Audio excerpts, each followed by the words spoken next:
Welcome to Madlik. My name is Jeffrey Stern, and this week my grandson Ari called to tell me that the word Madlik was on his vocabulary list. I explained to him that at Madlik we'd light a spark or shed some light on a Jewish custom or text. This week we're going to use our light to illuminate what's missing from the Torah in its description of idolatry and polytheism. So clear away your graven images and fasten your seatbelts as we explore why the Torah is clueless about Avoda Zarah.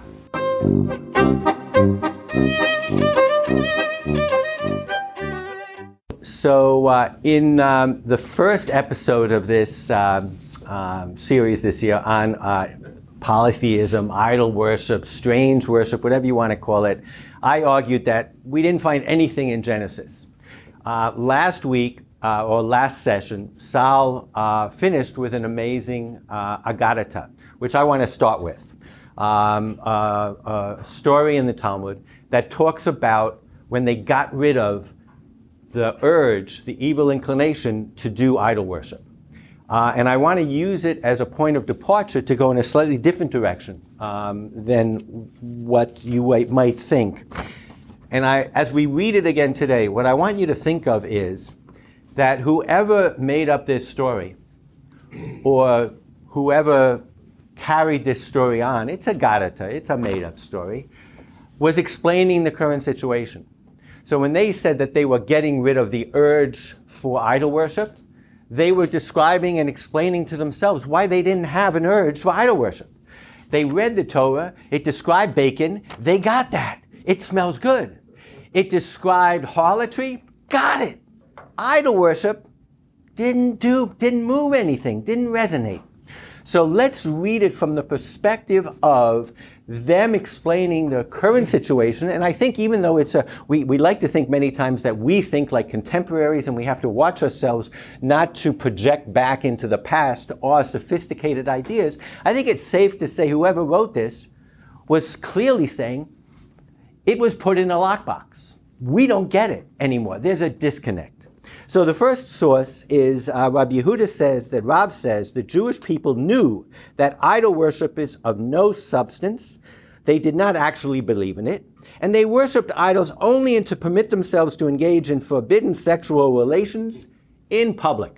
Okay? So again, he's starting from the premise that we never believed in any of this stuff, but if you see evidence of idol worship in the Bible, it's only because they had other motivations that we can understand. Sex in public. Okay? Rav Mesharshiyya raises an objection to this statement from the following. Like the memory of their sons are their altars, and their Asherim are by the leafy trees upon the high hills. Rabbi Elazar says that this means that the Jewish people would recall their idol worship like a person who misses their child. They romanticized it. They used to talk, remember the good old days when we used to worship idols, and they'd have a musical or two, and they'd bring it back. They'd have a sequel, but that's all it was. It wasn't real, but they used to think back to an earlier age where idol worship meant something. And again, the premise is the same. They might be coming at it from a different perspective, but this scholar is saying, no, there was something to idol worship. We outgrew it, and sometimes we miss the days where we had a Christmas tree. It's such a nice holiday. So you have a few angels, and you have, some too much tactile evidence of a Godhead, but it was nice, it was fun, it was, reminiscence. That's what it was all about. You're thinking back to when your kid was a little kid and he didn't talk back to you so much. It was nice. The Gemara continues to relate the story of the prayer in the days of Nehemiah. The people fasted for 3 days and prayed for mercy. In response to their prayer, a note fell for them from the heavens in which it was written, truth. The note, and by the way, the Hebrew word here, the Aramaic word here is pitzkah.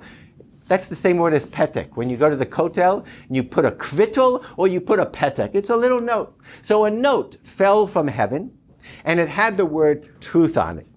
Indicated that God had accepted their request to cancel the evil inclination for idol worship. They were eradicating polio.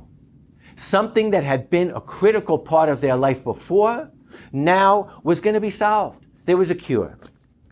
The form of a fiery lion cub came from the chamber of the Holy of Holies. The Chari of the prophet said to the Jewish people, "This is the evil inclination for idol worship." When they caught hold of it and one of its hairs fell out and let out a shriek of pain that was heard for 400 parse. They said, "What should we do with it? Perhaps heaven will have mercy upon it and will attempt to kill it.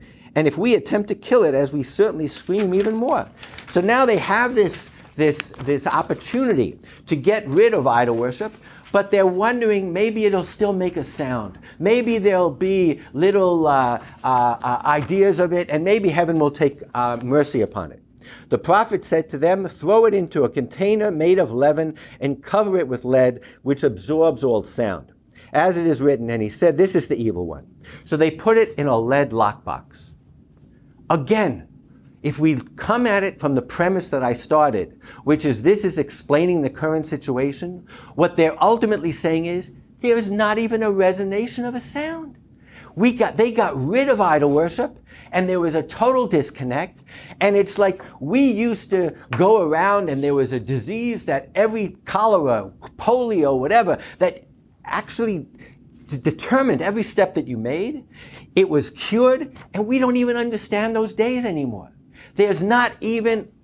So from that perspective, we have a question. First of all, what is the premise of their assertion? Actually, in the Torah, forgetting about Genesis, we have plenty of statements about idol worship. We have the golden calf. We have, in the Ten Commandments, prohibitions against bowing down, about making graven images. So what exactly are they talking about, or how are we to take all of these admonitions?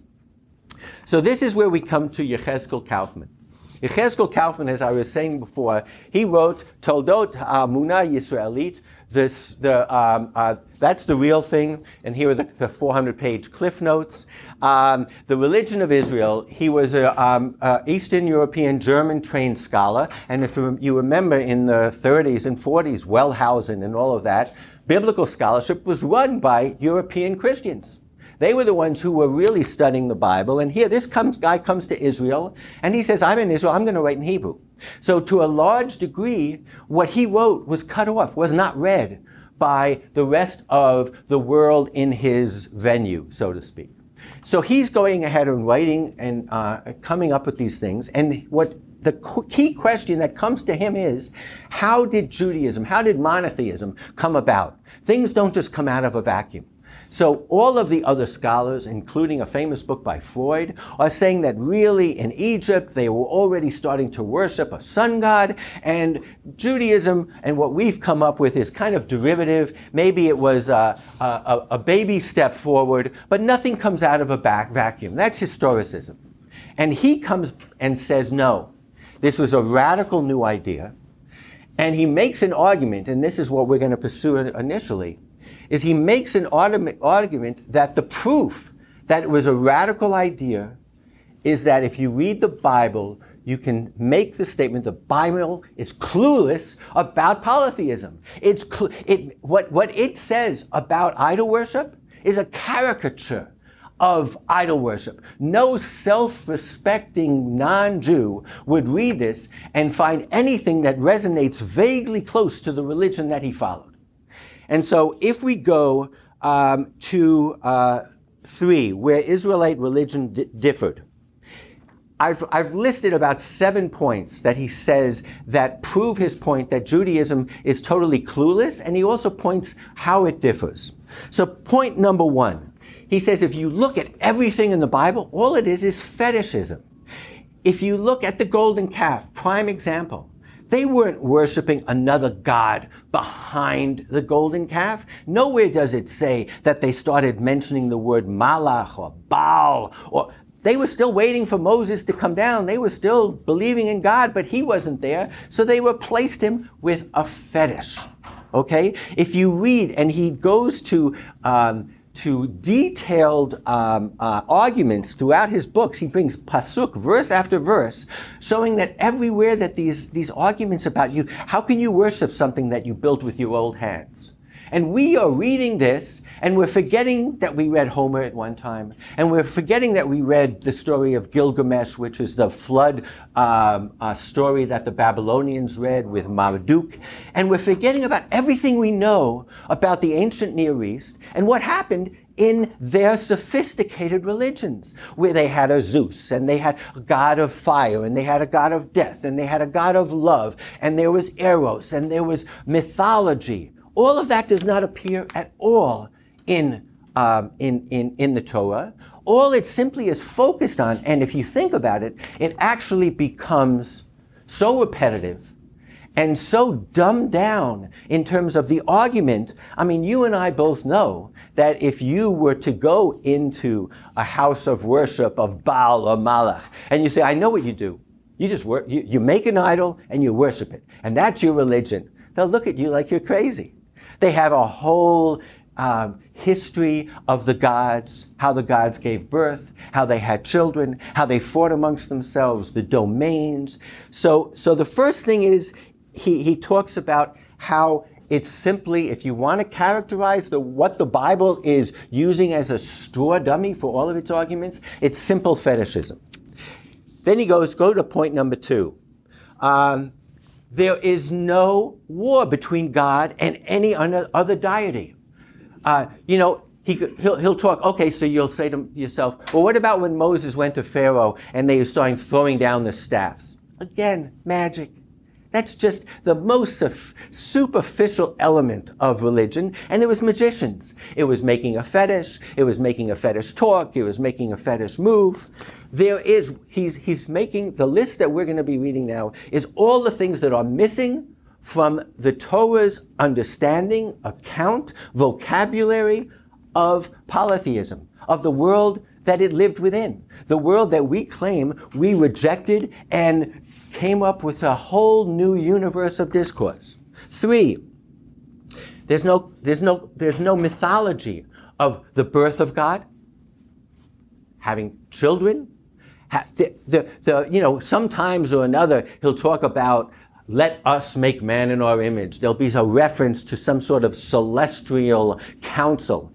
And even there, Kaufman makes the point that it's not so much that God is different than man. It's that in the Hebrew Bible had God different from everything else. So there were angels, yes, and there were Beit Alilim and all of this stuff. There's a sole God. And that God has no history, and that God has no mythology, that God has no sex, that God has no arguments with any other gods. When Israel goes to battle, he's not rustling his sword the way every other mythology in the ancient New World would be, and then being victorious over someone else's God. Doesn't exist. Fate. There's no fate for God.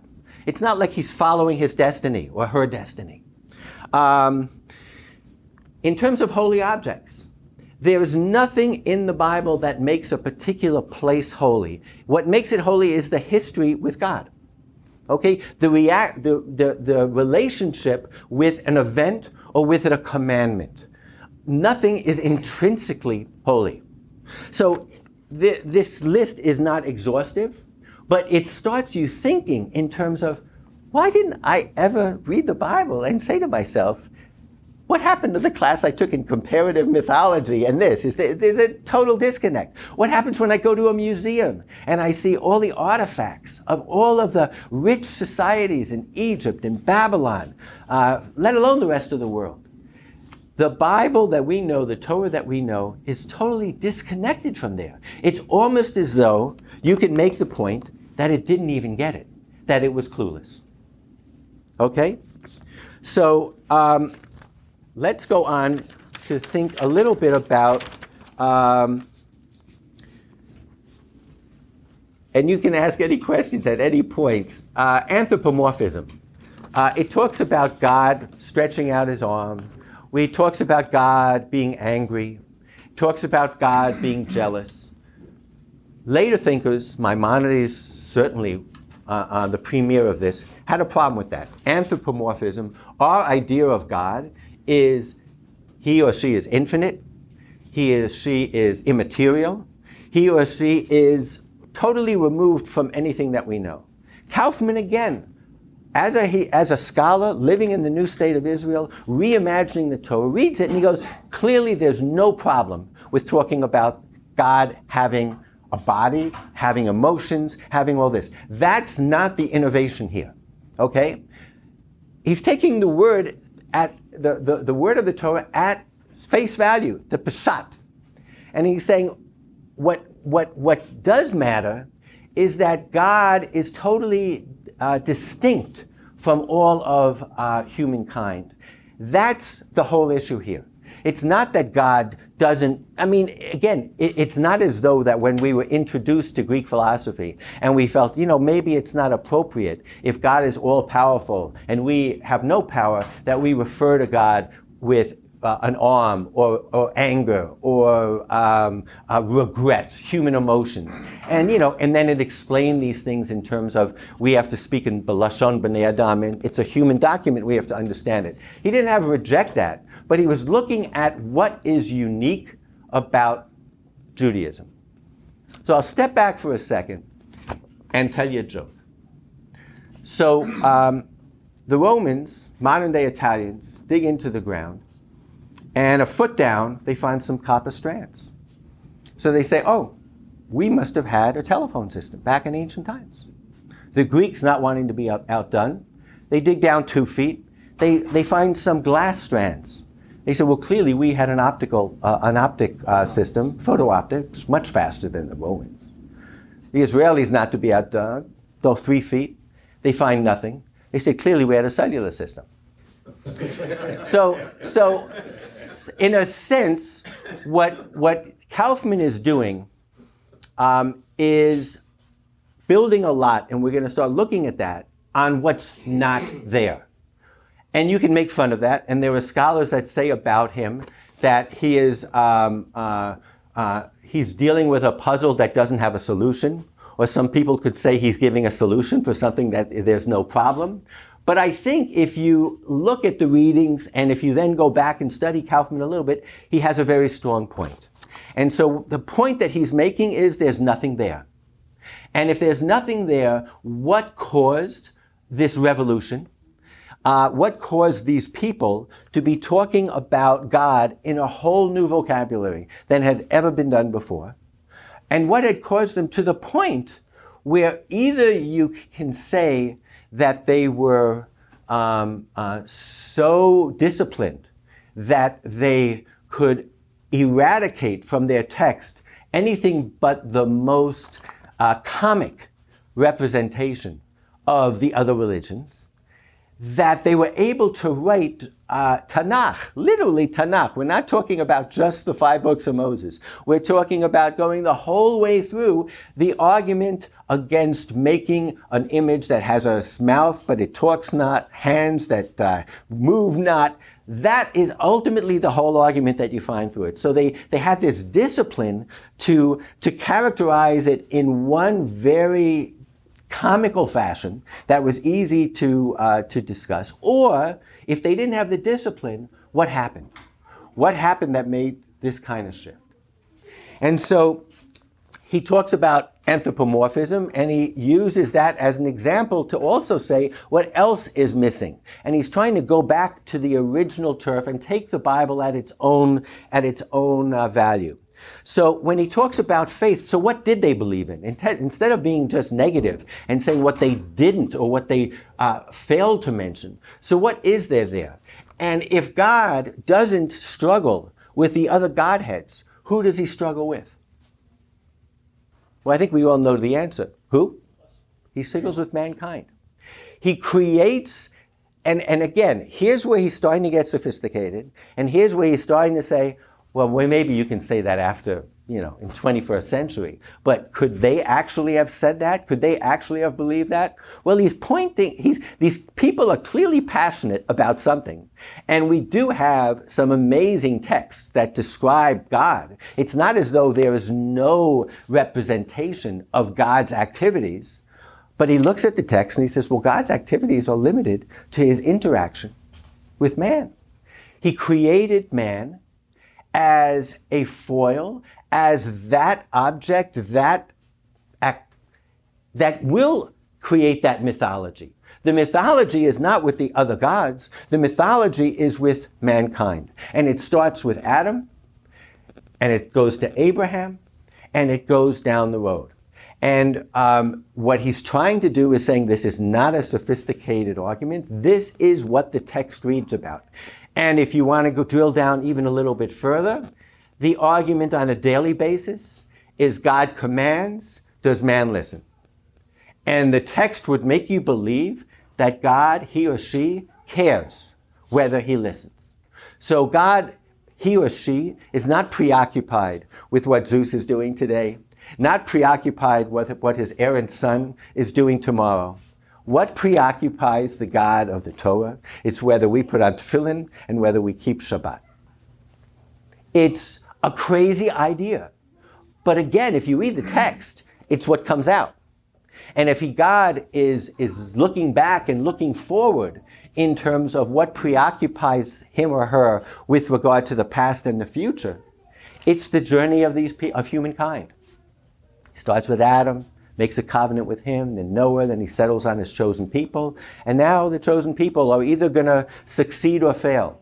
So if there's something, it almost is similar to strands of the Kabbalah, where God creates the world and there are broken vessels, and it's man's job to put them back together again.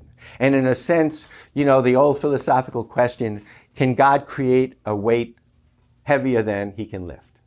If God is omnipotent, so he can do anything, but can he make a weight that's too heavy for him to lift? And in a sense, what God did in the Torah's representation of him is he created humankind that had free will. And that comes, of course, clear. So free will is a fancy name, but it's clearly in the Bible. You have the freedom to do the mitzvah or not to do the mitzvah, to listen to the commandment or not listen to the commandment. You have the historical choice as a people to go back to the promised land or not. So, as radical as it sounds, it's all there in the text, and I think you have to say about this Yechezkel Kaufman that he's cleared the field and he's focused on what this Godhead is. So, one of the question that you can ask him, and that he was asked by scholars, is that scholarship believes, starting with archaeology and going back to historians, that everything comes from somewhere. Nothing comes from nowhere. So the question becomes, okay, Professor Kaufman, you've made this case, and what you've done is you've stood yourself up against hundreds of years, maybe decades, not hundreds of years, of modern scholarship that has increased our knowledge of the background, the context of the ancient Near East, and has ploddingly shown, like we did maybe in our last session when we talked about where this concept of tselem comes from. So they found a statue that in our Akkadian talks about tselem and it represents God. That's what archaeology does. It tries to piece together the missing pieces so that you can connect the dots.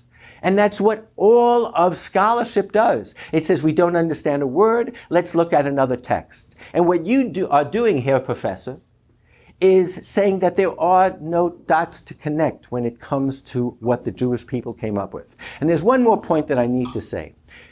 He was very sensitive about this question of making too sophisticated of an argument, because he was talking about a very simple people.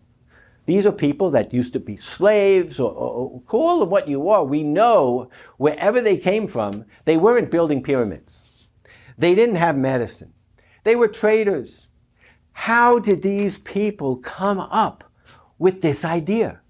I've just cleared the playing field of every other idea. I've created a vacuum, and we're expecting these people to make a revolution in theology that will launch Judaism, Christianity, and Islam, that will all have in common that they describe this God who is remote from every other power, whether it's Godheads, whether it's humanity, whether it's nature.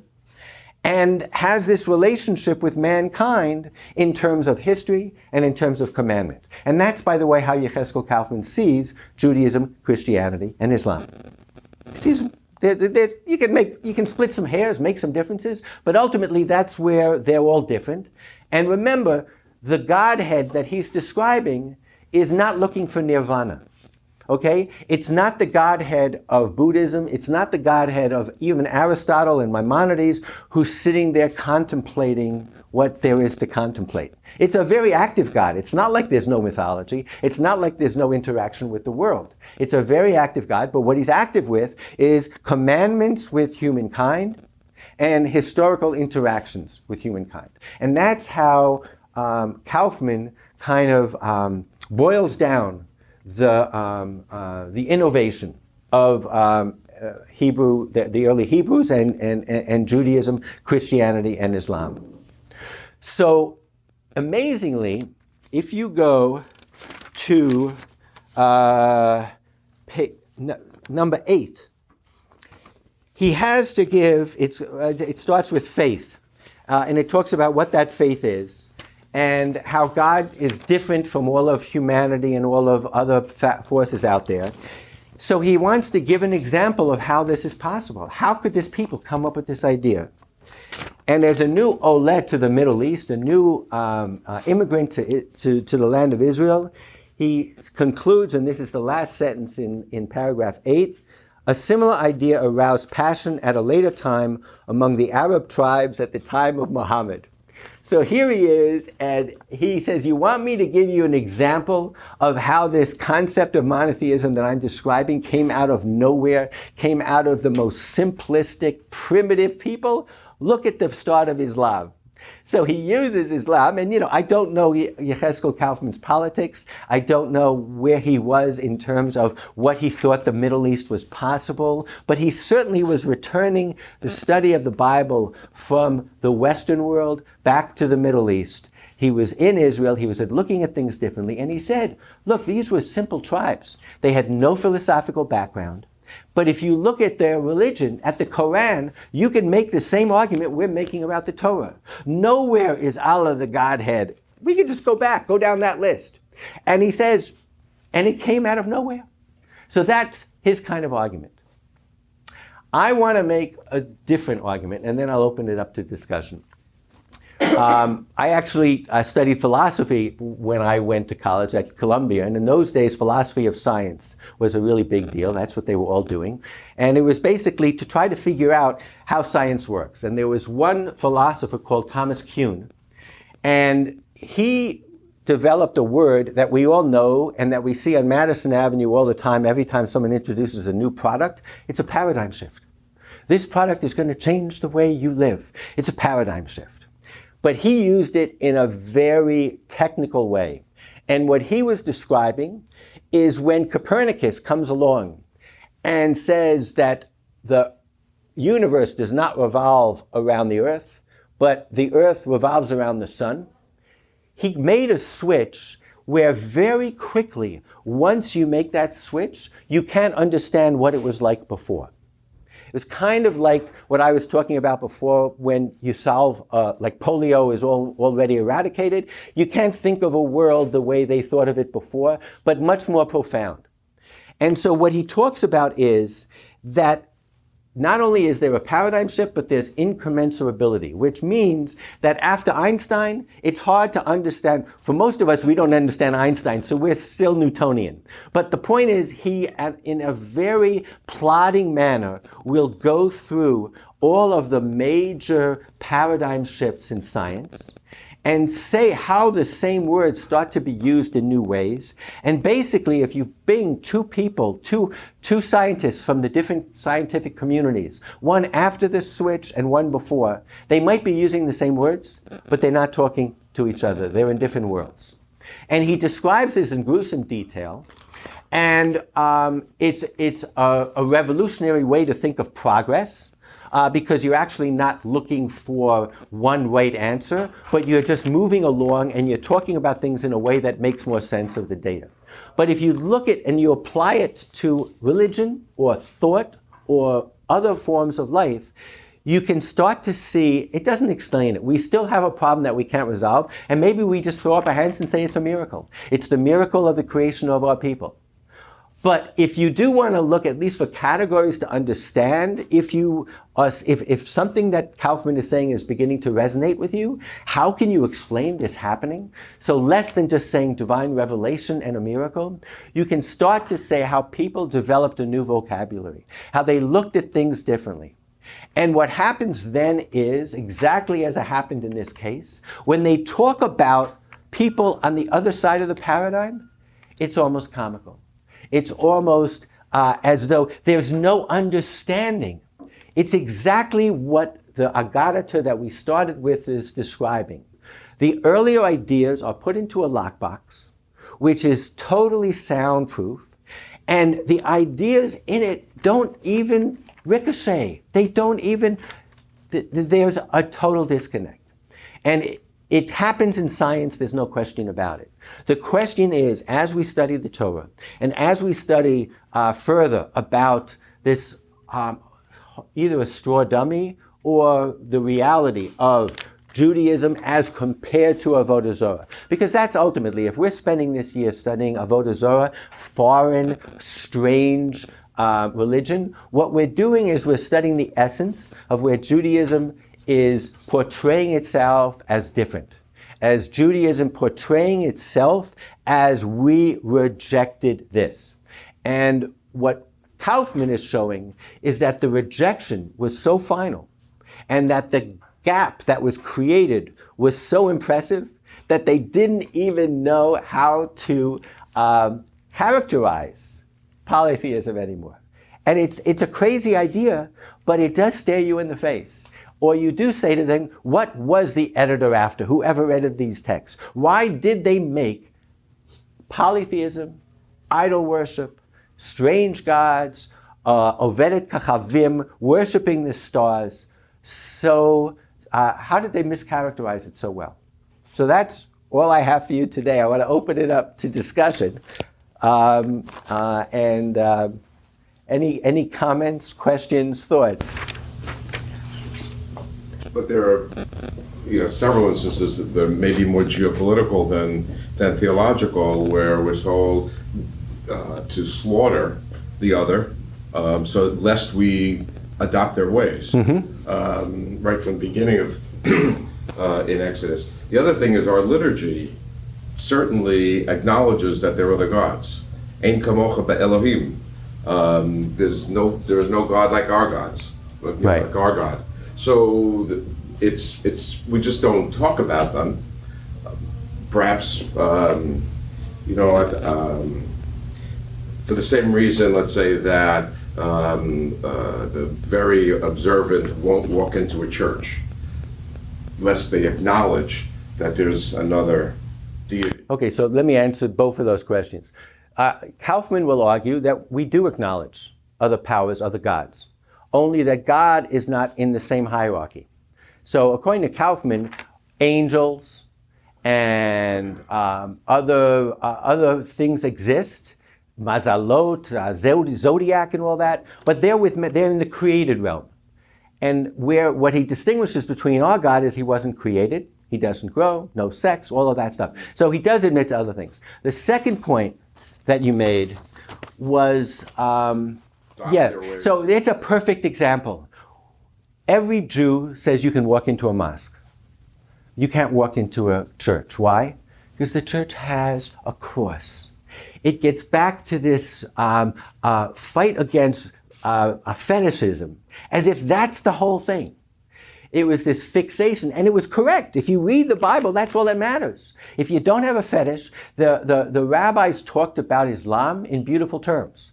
Nachmanides says on the sixth day of creation, in the morning the animals were made, and then humankind. He goes, if you talk about the 1,000th year before the Messiah comes, in the morning Islam was created, and in the evening the Messiah comes. They thought about Islam as a perfect religion, and the whole difference between Islam and Christianity came down to the fetishes.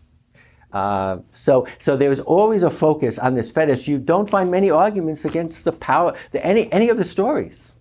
And so I mean, I think he has a point that that's there, but he definitely recognizes that we talk about other gods. Even when you worship Malach, for some reason, all it cares about is how you worship Malach. It doesn't talk about Malach. The same with Baal. It's a caricature. It's very strange if you think about it. And I think the question is better than any answer. But it is a good question. So anyway, thank you very much. And hope you enjoyed being introduced to Yechezkel Kaufman. Since today we've imagined the ancient Hebrews creating their distinctive monotheism all of a sudden and without any prior art, I have chosen a song by Israeli singer Shlomo Artzi and is commonly called Pitom Kamadam, Suddenly a Man Gets Up. The lyrics were written by Israeli poet Amir Gilboa and overflow with symbols of renewal, strength, and fertility, and its imagery is almost reminiscent of biblical prophecy. An individual wakes up feeling like he is a nation, and the entire world reverberates from his discovery. Whole stalks of grain magically rise up before him through the cracks in the sidewalk. Trees shower him with fragrances, and the dew of the ground and hills above are, as it were, at his service. Enjoy. פתאום קם אדם בבוקר ומרגיש כי הוא עם ומתחיל ללכת ולכל הנפגש בדרכו קורא ושלום. פתאום קם אדם בבוקר ומרגיש כי הוא עם ומתחיל ללכת ולכל הנפגש בדרכו קורא ושלום. גנים עולים מול פניו מבין חריצי המדרכת וניחוחות לראשו מדיפים עצי הזדרכת. הטללים רוססים והרים ריבו קרניים הם יולידו חופת שמש לכלולותיו. פתאום קם אדם בבוקר ומרגיש כי הוא עם ומתחיל ללכת ולכל הנפגש בדרכו קורא ושלום. פתאום קם אדם בבוקר ומרגיש כי הוא עם ומתחיל ללכת ולכל הנפגש בדרכו קורא ושלום. והוא צוחק גבורת דורות מן ההרים ונכלמות משתחוות המלחמות הבאים.